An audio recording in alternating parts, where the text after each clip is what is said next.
It's Penn Hills Indians football 1995. Welcome to the Coach's Corner, brought to you by Jay Clarkson, the Penn Hills Shopping Center, along with the head coach of the Penn Hills Indians, Neil Gordon. I'm Bill Navari, and Neil, it's great to be 3-0. The only problem is they don't count for now. No, they don't. You hit the nail right on the head. I think our preseason was very successful. Played 3 tough teams, 2 of them on the road. I'm not sure people understand how good a football team Seneca Valley is. 3 gutsy performances. Hopefully they got us in the right frame of mind to start the ones that do count. Arguably, you play perhaps one of the toughest non-conference schedules in the WPIAL, and that has to be to your advantage going into a tough Quad East schedule. Well, I think the advantage is that you find out who your people are, where your weaknesses are, what you need to work on, and so forth. The disadvantage to a schedule like that is risking injury in those big games. The converse, playing 3 puppies, you're 3-0, but you're still going into the season with a lot of question marks. We have answered a lot of questions, and we're ready to go. You talked about questions, and last week you played a very difficult, very tough Seneca Valley team. As you said, a lot of people may not really realize that, but they're going to they're in contention for the Quad North title with North Allegheny. But looking at last week's game, the running game came into play a lot. Did very well, successfully on the ground, especially when you moved to the outside. But they sort of jammed things up in the middle for you. What did you learn against Seneca Valley last week? Well, I think what I learned is what I hope these young men learned. Seneca Valley had a nice little philosophy, little strategy. They took their defensive linemen and kind of dove at the feet of our offensive linemen, making it very difficult for us to try to root them out and really clear a point. So I think our kids are aware of the fact that if they're going to be that low, then we have to get lower, because we're not going to just give up the inside game because of that philosophy. We need to move the ball outside. We did that very well last week, a lot better than we had the 4 previous weeks. So, I think that, we have worked on our passing game, and I think our passing game's to the point now where I'm a little bit comfortable in using it if it needs to be used. A couple times last week we did a little bit of play action, had people wide open, and things are starting to come around for us. So, we learned, I think, that we can play toe-to-toe with a tough team and come out with a victory, which is important. You had 210 yards on the ground last week, but you had at least 3 long runs called back because of penalties. So some of the penalties have been coming into play, but so far through 3 games, only 1 turnover. Yeah, 1 turnover. It was disastrous last week. We fumbled a punt and gave them 1st and 10 on the 18-yard line or 17-yard line, going in with a score 7-0. But again, you want to talk about a gutsy performance. The defense that had come off the field went right back onto the field and kept a very potent Seneca Valley offense out of the end zone. So hats off to them for rallying after a little bit of a breakdown. Your next 7 games are the games that do count, of course, against the Quad East opponents. We're going to start off with Plum this week, a team that has given you fits. How do you prepare for a team like Plum? Well, I think this is the best Plum team that they've had in the past 7 years. They are very talented. They came off a very successful preseason, 2-1, being upset a little bit last week. But they bring into this game a lot of experience, a top-notch quarterback, certainly one of the best in the WPIL, some receivers that can catch the ball, a fullback that Nick Odo seems like he's been at Plum for the past 25 years, very experienced, very tough kid, good size, and the addition of David Puchka now at the tailback with the speed and the quickness gives them a very well-balanced offensive attack, and our defense is going to have to step up and rise to the occasion to do that, keep them off the board. What are the keys to the Indians' game plan offensively? Well, I think offensively, I'll say the same thing every week, Bill. We have to be able to execute in what they're going to give us. Some teams are going to jam that inside and play 8 or 9 people and take away that inside regardless of how good we are there, and we have to be able to go over the top and we have to be able to go outside. I think that we're well balanced in our ability to attack every area.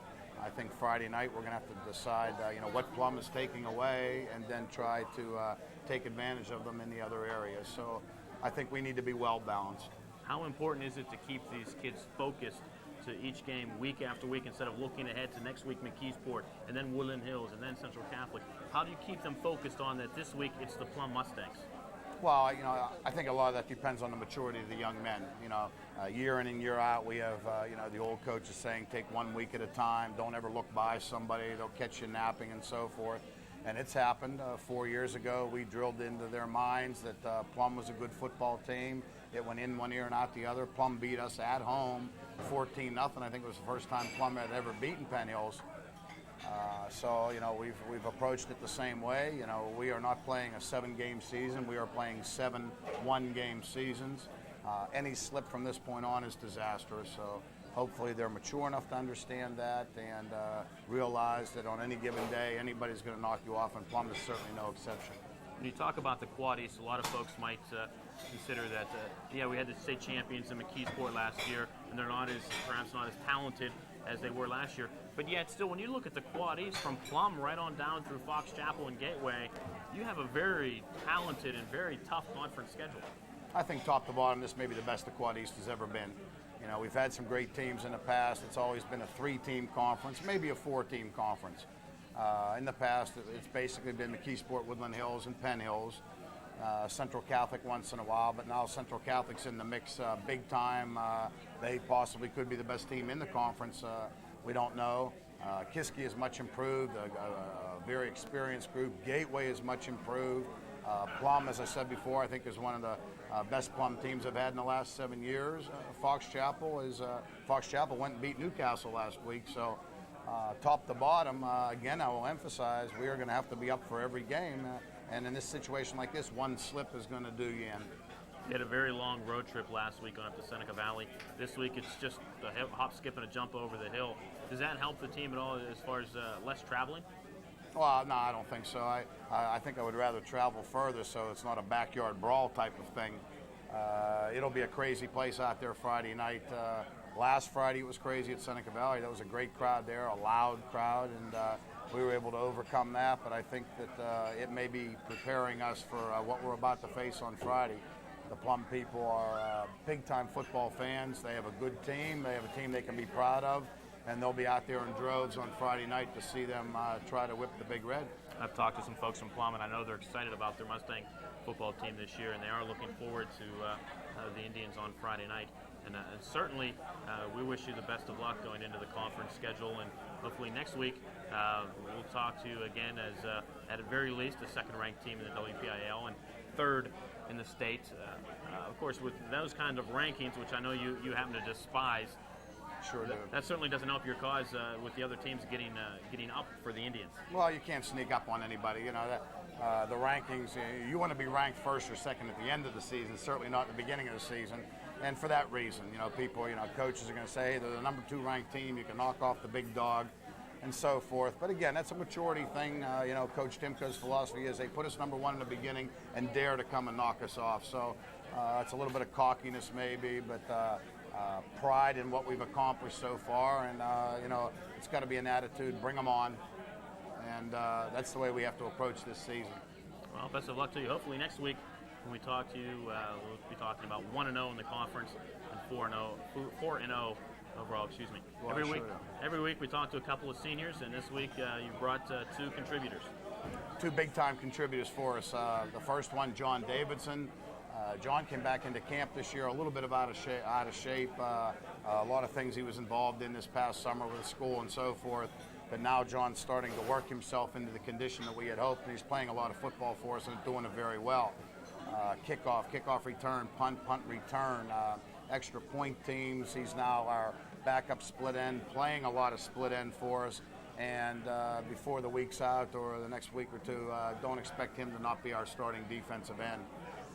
Very academic young man, close to 1,000 on his boards, and playing very well, and a treat to have on the team. The other young man, Sean Buterbaugh. Sean is one of 7 offensive linemen or 8 offensive linemen that I consider to be possibly the best offensive line we've ever had. Maybe aside from Damon Gibson, Sean is certainly the best pass blocker on our team.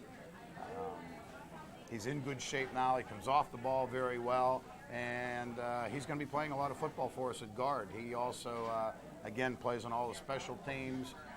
may start seeing some time at defensive tackle also. And also another very academic young man, over 1,000 on his boards already, and a big-time asset to the team. Budabaugh and Davidson are two names that you're going to hear for the next 7 weeks. They're going to play well. We're going to play well. If they don't, we're going to be in trouble. So we have two good ones tonight. And it seems like week after week we bring in a couple of kids here who have been playing very well for a team that overall has been playing very well. Well, you have to. You know, you talk about Damon Gibson and Ronnie Graham and Mike White and Lenny Gilmer and so forth, but there's a million other John Davidsons and Corey Connors and Justin Coles and Sean Buterbaughs and Jared's in there that if they don't go, we don't go. Well, hopefully you bring in more that the team can keep going on week after week. Right I on. Certainly hope so. Hopefully, I know you're going to hate me for saying this, but Don't even right say on to November. Coming up next, we'll talk with our seniors of the week right here on the Coach's Corner.